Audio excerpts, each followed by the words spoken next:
أعوذ بالله من الشيطان الرجيم.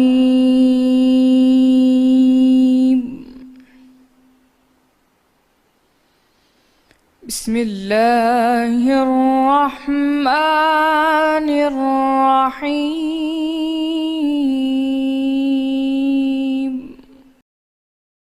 شروع اللہ کا نام لے کر جو بڑا مہربان نہایت رحم والا ہے۔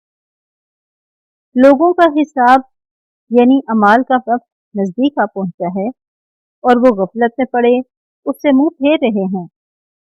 ان کے پاس کوئی نئی نصیحت ان کے پروردگار کی طرف سے نہیں آتی مگر وہ اسے کھیلتے ہوئے سنتے ہیں۔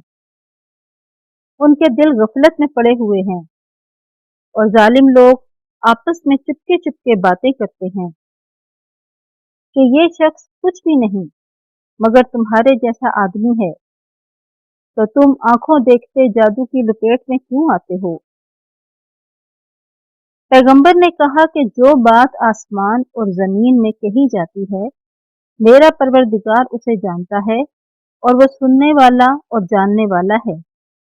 بلکہ ظالم کہنے لگے کہ یہ قرآن پریشان باتیں ہیں جو خواب میں دیکھ لی ہیں، بلکہ اس نے ان کو اپنی طرف سے بنا لیا ہے۔ نہیں، بلکہ یہ شعر ہے جو اس شاعر کا نتیجہ تباہ ہے۔ تو جیسے پہلے پیغمبر نشانیاں دے کر بھیجے گئے تھے اسی طرح یہ بھی ہمارے پاس کوئی نشانی لائے۔ ان سے پہلے جن بستیوں کو ہم نے ہلاک کیا وہ ایمان نہیں لاتی تھی، تو کیا یہ ایمان لے آئیں گے؟ اور ہم نے تم سے پہلے مرد ہی پیغمبر بنا کر بھیجے جن کی طرف ہم وہی بھیجتے تھے۔ اگر تم نہیں جانتے تو جو یاد رکھتے ہیں ان سے پوچھ لو۔ اور ہم نے ان کے ایسے جسم نہیں بنائے تھے کہ کھانا نہ کھائیں اور نہ وہ ہمیشہ رہنے والے تھے۔ پھر ہم نے ان کے بارے میں اپنا وعدہ سچا کر دیا تو ان کو اور جس کو چاہا نجات دی اور حد سے نکل جانے والوں کو ہلاک کر دیا۔